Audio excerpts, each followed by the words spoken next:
चलिए ठीक है, ये वाला क्वेश्चन देखिए क्या कह रहा है।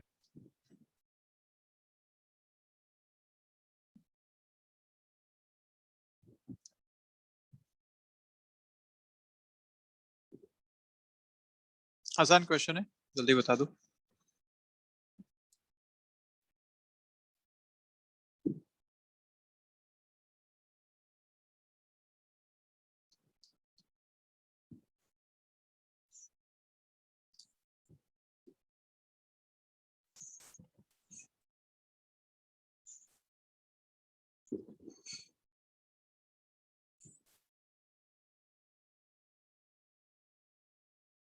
आवाज आ पा रही है ना आप लोगों को?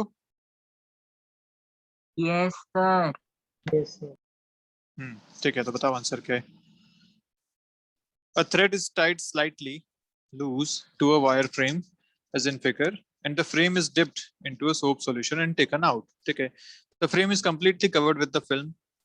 When the portion A is punctured with a pin, the thread, ये कैसी हो जाएगी, ये आपसे पूछा गया है।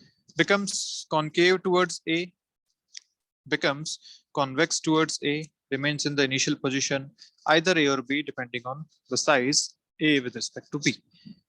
तो देखो, सरफेस टेंशन, अगर मैं आपसे ये कहता कि इसको थोड़ा सा ऐसा रखा होता कि ये है यहाँ पे, ये अपने एक काम करते हैं, ऐसा एक लिया सोप फिल्म, पूरे पे सोप फिल्म है अभी, ठीक है, और आपने बोला कि यहाँ पे आपने एक रैंडम शेप का ऐसा धागा रख दिया।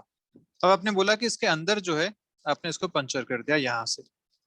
जैसे अंदर पंक्चर करोगे क्या होगा, ये शेप कैसा ले लेगा, एक सर्कुलर शेप ले लेगा, इस तरीके से एक सर्कुलर शेप में आ जाएगा ये। ऐसा क्यों हुआ था, सर्कुलर शेप में क्यों आया था? क्योंकि इस पे हर डायरेक्शन में एक सरफेस टेंशन का फोर्स लगा। जब हर डायरेक्शन में फोर्स लगा तो ये एक सर्कुलर शेप में आ गया। और वो फोर्स क्यों लगा था? क्योंकि जो सोप फिल्म है वो हमेशा अपने एरिया को मिनिमम रखना चाहती है।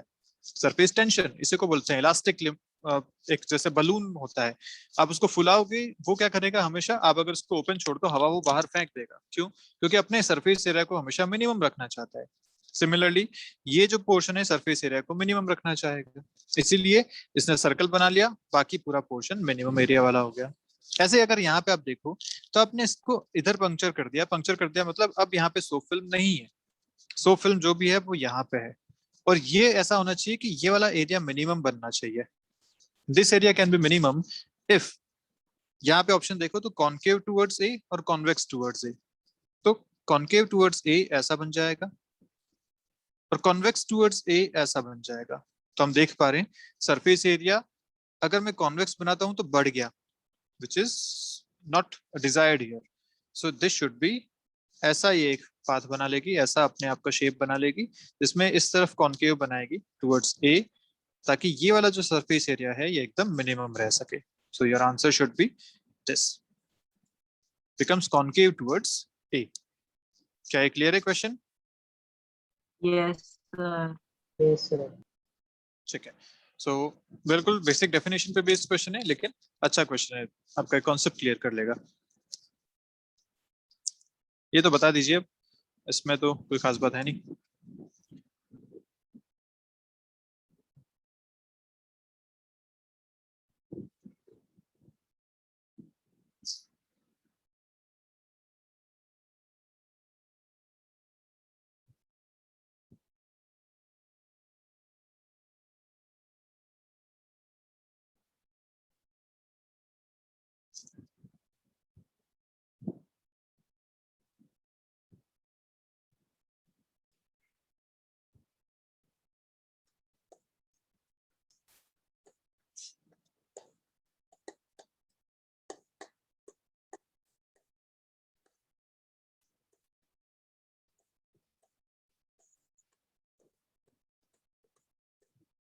कैसे करोगे भाई इसको?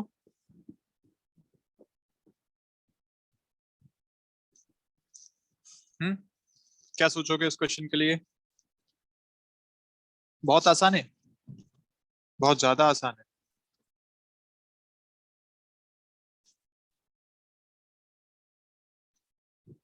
दीपांशु क्या करेगा क्वेश्चन के लिए? सर इसमें मैक्सिमम हाइट दिया है ना, तो अपने रेंज और मैक्सिमम हाइट के बीच में रिलेशन मिल जाएगा तो हो जाएगा। बस वही करना है भाई। आप पहले ये दे रखा है कि ये यहाँ से गिर रहा है, जब ये यहाँ से गिर रहा है तो अपने को ये हाइट पता है, इस हाइट से गिर रहा है, तो हॉरिजॉन्टल प्रोजेक्शन वाली बात है कि यहाँ से आपने एक पत्थर फेंका, वो यहाँ जाके गिरा, हॉरिजॉन्टल प्रोजेक्शन हो गया। और इस प्रोजेक्शन की वेलोसिटी क्या है, अगर मुझे ये देखनी है, what is the you here, तो टॉरिसिलीज इक्वेशन याद करो कि अगर एच हाइट पे नीचे आपने यहाँ पे छेद किया है तो यहाँ से जो पानी निकलेगा वो √2gh से निकलेगा। सीधे सीधे याद होनी चाहिए अभी इक्वेशंस आपको डायरेक्ट। तो यहाँ जो वाटर बाहर आ रहा है उसकी स्पीड है √2gh, स्मॉल एच, ये एच हाइट है। इसके प्रेशर की वजह से पानी यहाँ से बाहर आएगा, इस प्रेशर की वजह से, तो यहाँ से जो स्पीड से बाहर आएगा वो आएगा √2gh। इस √2gh के करस्पॉन्डिंग ये हाइट कितनी है, so this height is h minus H. इस h माइनस एच के करस्पॉन्डिंग ये कितने टाइम में यहाँ तक पहुंचा, अगर मुझे वो टाइम पता चल गया तो मैं ये डिस्टेंस भी निकाल लूंगा, x रेंज निकाल लूंगा। फाइनल करो जल्दी से, बताओ आंसर क्या आ रहा है इसका।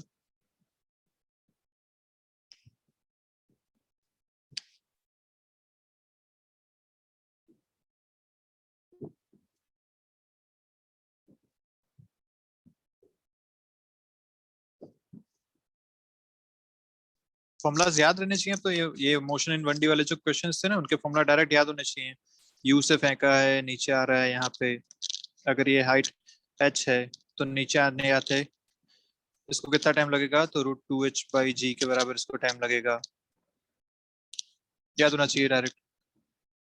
यहाँ नीचे आएगा तब इसकी इस डायरेक्शन में वेलोसिटी √2gh हो जाएगी, इस डायरेक्शन में u इसके पास थी पहले, ये इसकी वेलोसिटीज हो जाएंगी। टाइम पता चल गया तो अपन ये x निकाल सकते हैं, u into time, this will give x। तो सिमिलरली यहाँ पे देख लो, h माइनस एच हाइट से गिर रहा है तो इसको जो टाइम लगेगा वो लगेगा √2h माइनस h/g, ये इसको टाइम लग गया।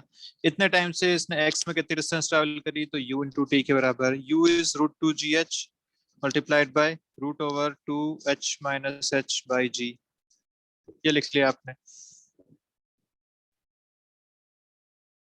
यहाँ से आप अपना फाइनल आंसर बता देंगे। फाइनल आंसर क्या आ जाएगा, 2 रूट से बाहर आ जाएगा, g से g कैंसिल हो जाएगा, बचा आपके पास option C, 2 times √h into h minus h, ये आपका आंसर आ गया। तो बड़ा आसान सा क्वेश्चन है ये, तो हो जाना चाहिए था ये। देखिए नेक्स्ट,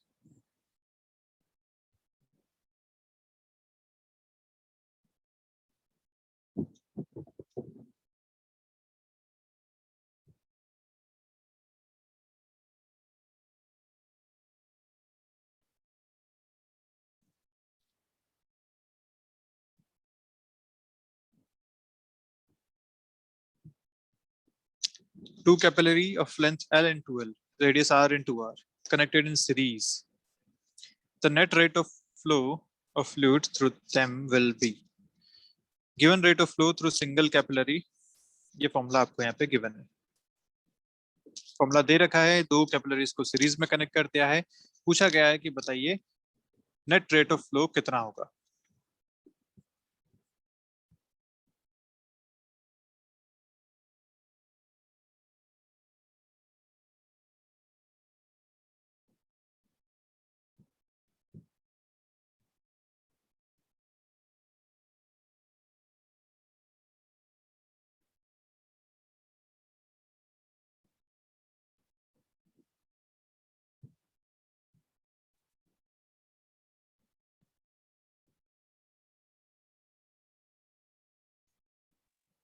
सर फर्स्ट ऑप्शन।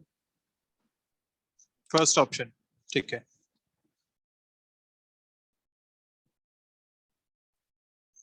क्या किया तूने, सर सीरीज में है तो ऐड हो जाएगा ना, बस दोनों को ऐड कर दिया, एल एल और 2L वाले का ऐड हो जाएगा, ठीक है, रेशो लिमिट हो जाएगा। बस इतनी सी बात है। तो आंसर शुड बी 8/9। फॉर्मूला दे रखा है, एक बार L और R डालो, एक बार 2L और 2R डालो। यहाँ पे क्योंकि R पावर 4 है तो थोड़ा सा वेरिएशन आएगा, उसके करस्पॉन्डिंग इसको सॉल्व करो।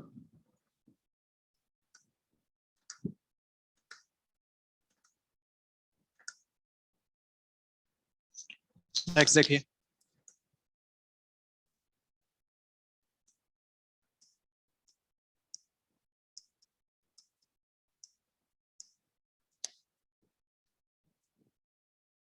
thin liquid film है formed between U-shaped wire and a light slider supports a weight of this. इतना weight यहाँ support कर रहा है ये. The length of the slider is 30 centimeter and its weight is negligible. तो sir अरे यार इतना आसान क्वेश्चन जल्दी बता दो ये तो.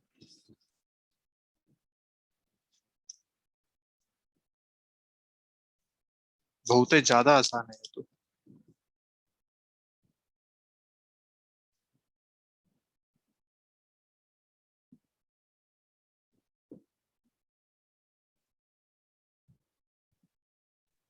और ऑप्शन ऑप्शन सी या ऑप्शन डी.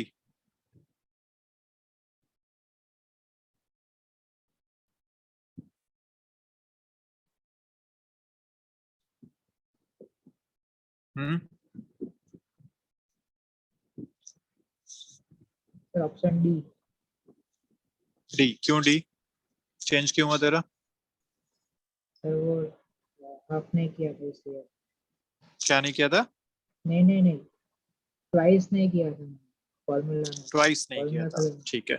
हाँ ट्वाइस करना होता है भैया. यहाँ पे जब सोप फिल्म होती है ना तो जो भी स्लाइडर है सोप फिल्म उससे ऊपर वाले प्लेन पे भी है और स्लाइडर के नीचे वाले प्लेन पे भी सोप फिल्म है. सोप फिल्म को हमेशा 2 लेयर्स देखते हैं अपन. 2 लेयर्स होते हैं. ये अगर सोप फिल्म है तो इसकी ऊपर वाली लेयर और नीचे वाली लेयर दोनों ही उस स्लाइडर से कांटेक्ट में है. जैसे यहाँ अगर ये स्लाइडर है तो ये फिल्म और ये फिल्म दोनों इससे कांटेक्ट में है. तो कांटेक्ट दोनों तरफ से जब हो रहा है तो हम twice of the surface tension force यहाँ पे लेंगे. तो twice of the length into surface tension is equal to this weight. ये हो गया. सरफेस टेंशन फोर्स क्या होता है? Surface tension into length. Length यहाँ पे ट्वाइस लेनी. बस ये बात यहाँ पे ध्यान रखना है. तो 2 टाइम्स L दे रखा है आपको 0.30 मीटर्स इनटू सरफेस टेंशन आपको कैलकुलेट करनी है. वेट आपको दे रखा है 1.5 इंटू 10⁻². तो -2 इधर कैंसिल हो गया. यहाँ पे आपके पास आया 2 इंटू 30. इधर से आया 1.5 इज इक्वल टू T. अच्छा कुछ गड़बड़ करी? सर उल्टा लिख दिया. 1.5 ऊपर आया. अच्छा ये उल्टा लिख दिया मैंने. हाँ ठीक है. 1.5 डिवाइडेड बाय 2 इंटू 30 ये आ जाएगा. सो 1.5 फटाओ 15 टू 4.25 मल्टीप्लाइड बाय 10⁻⁻1 तो ये आ जाएगा 0.025 newton per metre. This is your final answer. ठीक है. तो कैलकुलेशन करनी है वो आप कीजिए. तो ये आपका आंसर आ जाएगा इस तरीके से. नेक्स्ट.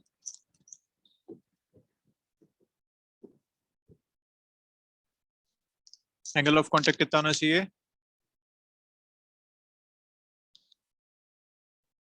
Does not wait.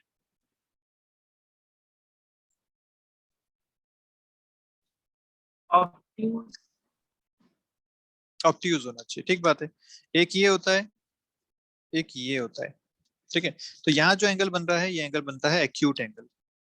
यहाँ जो एंगल बनता है ये बनता है ऑब्ट्यूज एंगल. तो एंगल ऑब्ट्यूज होना चाहिए इस कंडीशन में. ये आपका आंसर हो जाएगा. ठीक है. ऐसा कब होता है? वेट करना मतलब जो सॉलिड और जो लिक्विड के बीच का फोर्स है मतलब जो एडहेशन फोर्स है वो ज्यादा हो तो ये वेट करेगा. कोहेशन फोर्स ज्यादा होगा तो वेट नहीं करेगा. कोहेशन मतलब आपस में लिक्विड के मॉलिक्यूल्स आपस में फोर्स लगाते हैं. जब तो आपस में फोर्स लगाएंगे तो फोर्स नेट इस डायरेक्शन में होगा. जब एडहेशन ज्यादा होगा तो नेट फोर्स इस डायरेक्शन में होगा. तो यही बात यहाँ पे देखी जाती है. जब कोहेशन है तो इस तरीके से बनता है. सब कुछ अपने अंदर समेटा हुआ होता है. एडिशन होता है तो पास वाले पे ज्यादा चिपका हुआ होता है खुद में कम होता है. बस ये बात ध्यान रखनी है. तो ऑब्ट्यूज एंगल होगा तब ये पास वाले पे नहीं चिपकेगा खुद के अंदर रहेगा. नेक्स्ट.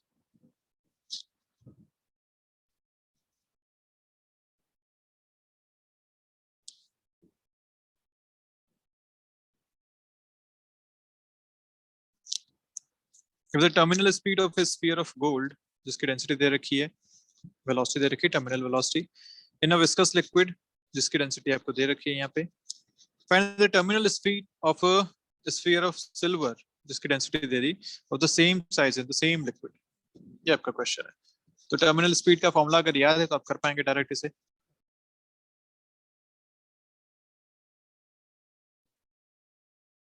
यहाँ पे एक स्फीयर है। But third option 0.1 meter. हाँ ठीक है, ऑप्शन 3 करेक्ट आंसर है। टर्मिनल वेलोसिटी वीटी आपको कैलकुलेट करनी है, density of liquid rho L है, जिसकी density let's say row of material है या रो ऑफ मास है। ऐसा सिचुएशन यहाँ पे है। तो यहाँ पे आपको दो चीजें दे रखी है, एक बार गोल्ड है, एक बार सिल्वर है। और टर्मिनल वेलोसिटी का जो फॉर्मूला होता है, वो फॉर्मूला आपको ध्यान रखना है, V terminal is equal to 2r² d1 minus d2 into g divided by 9 eta। ये आपका आंसर हो जाएगा। फिर D1 या D2 आप इसको ऐसा भी लिख सकते हो, डी रो मटेरियल और रो लिक्विड, ऐसा लिख लीजिए आप इसे, रो मटेरियल रो लिक्विड बाय 9 ईटा। ये आपका फाइनल आंसर, ऐसा फॉर्मूला बनता है। ठीक है, दिस इज 9 ईटा। अब इस केस में आपको बोला गया है कि एक गोल्ड है एक सिल्वर है और दोनों के रेडियस सेम है, तो ये क्वांटिटी सेम हो गई, ये सेम हो गया, लिक्विड सेम दे रखा है, ये सारी चीजें हटा दो। तो आपको कंपेयर जब करना है तो लिख सकते हो सीधा सीधा terminal of gold and velocity, terminal velocity of silver, ये सीधा सीधा डिपेंड करेंगी इस पे, रो एम माइनस रो, इसको लिख लेते हैं, rho gold minus rho liquid divided by rho silver, M मतलब जो मटेरियल है माइनस रो लिक्विड। इस तरीके से बन जाएगा। लिख लीजिए सारी चीजें। टर्मिनल वेलोसिटी इसकी दे रखी है आपको 0.2, तो ये हो गया 0.2। उसके सिल्वर की आपको निकालनी है। डेंसिटीज आपको दे रखी हैं 19.5, लिक्विड की डेंसिटी 1.5, सारी यूनिट सेम इसलिए कोई दिक्कत नहीं है, डिवाइड बाय 10.5 माइनस 1.5। यहाँ से आप इसको सॉल्व करेंगे, फाइनल आंसर आपको 0.1 मिल जाएगा। ठीक है, इधर से आ रहा है आपके पास 18, इधर से आ रहा है आपके पास 9, तो ये हो जाएगा 2.2 और 2 बचेगा 0.1। सो योर आंसर शुड बी 0.1। ठीक है, ओके। लास्ट क्वेश्चन करते हैं आज का, देखिए जल्दी से।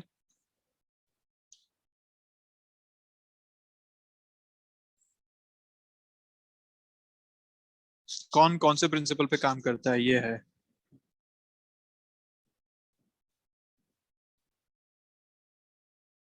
सर सिलिकॉन क्या होता है? साइफन। साइफन ये होता है, जो तू स्ट्रॉ से पीता है ना, तो तू क्या करता है, जब आप स्ट्रॉ से पीते हैं तो आप उसकी एयर को पहले सक करते हैं, जो स्ट्रॉ में एयर है उसको सक करते हैं, तो उससे अंदर वैक्यूम क्रिएट हो जाता है। अब क्योंकि एटमॉस्फेरिक प्रेशर लग रहा है, जैसे नारियल पानी पी रहा है मान ले, अब नारियल पानी में जो ऊपर होल आपने बनाया है उसमें आपने स्ट्रॉ डाली हुई है, तो उस होल की वजह से अंदर अब एटमॉस्फेरिक प्रेशर बन चुका है। तूने स्ट्रॉ अंदर डाली, वो लिक्विड के अंदर है, तूने इसको जब सक किया तो तूने अंदर वैक्यूम क्रिएट कर दिया। अब वैक्यूम क्रिएट करने से क्या होगा, एटमॉस्फेरिक प्रेशर लग रहा है, वो प्रेशर अब वैक्यूम से ज्यादा है, तो लिक्विड ऊपर चढ़ जाएगा। यही होता है साइफन। ओके, तो फिर sir fourth option all are correct. ठीक है, इसमें सभी करेक्ट है, बिल्कुल ठीक बात है। स्प्रेयर या बंसन बर्नर जो होता है, जो आप केमिस्ट्री लैब में यूज करते हैं, वो बर्नौली प्रिंसिपल पे काम करता है। स्प्रे जो आप आजकल सैनिटाइज करते हो ना, वो यही है। बर्नौली प्रिंसिपल क्या कहता है कि आप इसको जब ऊपर से पुश करते हो, तो पुश करते हो तो क्या होता है, अंदर फिर से आप एयर को बाहर पुश कर रहे हो, फिर जब वैक्यूम अंदर क्रिएट हो गया तो फिर से वो लिक्विड के साथ ऊपर चढ़ेगा, और फिर ऊपर बने हुए एटोमाइजर्स, छोटे छोटे छोटे छोटे ऐसे डॉट्स हैं, जिसके अंदर से फिर वो स्प्रे की तरह बाहर आता है, तो वो उसी पे काम करता है। ब्लड फ्लो इन आर्टरीज, ठीक है, वो तो है ही, हम जानते ही हैं। एक और कर लो, चलो लास्ट क्वेश्चन और कर लो।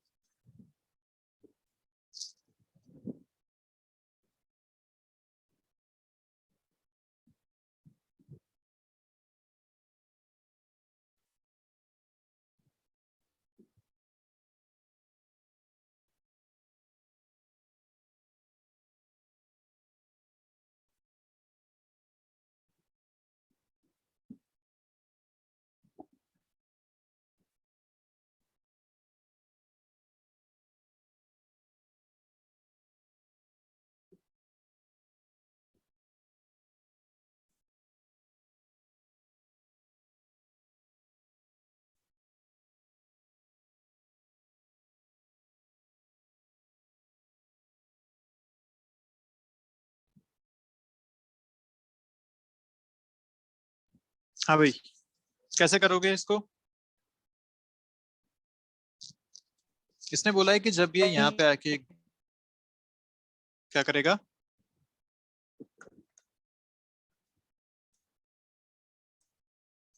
जब ये यहाँ के गिरा तो इसकी वेलोसिटी थी √2 gh। ठीक है, इस टाइम पे इसकी वेलोसिटी, मैं इसको बना देता हूँ इधर, इस टाइम पे इसकी वेलोसिटी है यहाँ पे √2 gh के बराबर। रुक जा, तेरी आवाज सही नहीं आ रही, चल कोई बात नहीं। √2 gh यहाँ पे वेलोसिटी है और बोला गया कि जब ये अंदर चला गया तब भी इसकी वेलोसिटी में कोई चेंज नहीं हुआ। और हम जानते हैं कि जब ये अंदर जाता है और कांस्टेंट वेलोसिटी से चल रहा है, मतलब टर्मिनल वेलोसिटी से अंदर चल रहा है, तो बेसिकली बात क्या होगी कि इसकी जो टर्मिनल वेलोसिटी है वो इस √2 gh के बराबर होनी चाहिए। ठीक है, टर्मिनल वेलोसिटी का फॉर्मूला अभी हमने पढ़ा था, इसको बराबर कर देते हैं। √2 gh is equal to terminal velocity which is given by 2r² into density of material minus density of liquid into g divided by 9 eta। ये अभी हमने पढ़ा। इन दोनों को इक्वल किया, यहाँ पे डेंसिटी ऑफ मटेरियल रो दे रखा है और डेंसिटी ऑफ लिक्विड वाटर है तो 1 ले सकते हैं इसे अपन, एंटरिंग वाटर, तो ये डेंसिटी 1 हो जाएगी। तो इसको सॉल्व करेंगे, यहाँ से आपको h चाहिए तो आप स्क्वायर कर लेंगे, इधर आ जाएगा 2gh, इधर स्क्वायर करेंगे तो 4r⁴ rho minus 1 whole square into g square divided by 81 eta square. ये आपका आ रहा है आंसर टोटल। इसको आप चेक कर लीजिए किस ऑप्शन से मैच कर रहा है। तो जो आंसर आपको दे रखा है वो है सी। ठीक है, हो भी जाएगा, 2 सही है गया 2, तो 2/81 यहाँ पे बच रहा है, ये आपका आंसर आ जाएगा। ठीक है, कोई दिक्कत इसमें हो जाएगा? Yes sir. ओके, तो कल इसी को कंटिन्यू करना है क्या? इसके कुछ और क्वेश्चन कर लें या कुछ और टॉपिक करना है? नहीं सर, सर ये कर सर कभी इसी को फुल इसी पोर्शन वाली एक 45 क्वेश्चन वाली आप क्वेश्चन मतलब सेंड करो, हम लोग उसको अच्छा, सॉल्व मैं करके आपको डाउट पूछ रहे हैं। ठीक है ठीक है ठीक है ठीक है, तो मैं फुल वाला भी भेज दूंगा। तो कल अपन इसी को कंटिन्यू करते हैं और बाकी मैं फुल टेस्ट के लिए तुम्हें 45 क्वेश्चंस नीट वालों को और 25 क्वेश्चन जेई वालों को उनके हिसाब से ही भेज दूंगा, तो फिर अपन उसको डिस्कस कर लेंगे। ठीक है, चलिए तो मिलते हैं फिर नेक्स्ट क्लास में। बाय बाय, ध्यान रखिए अपना, पढ़ते रहिए।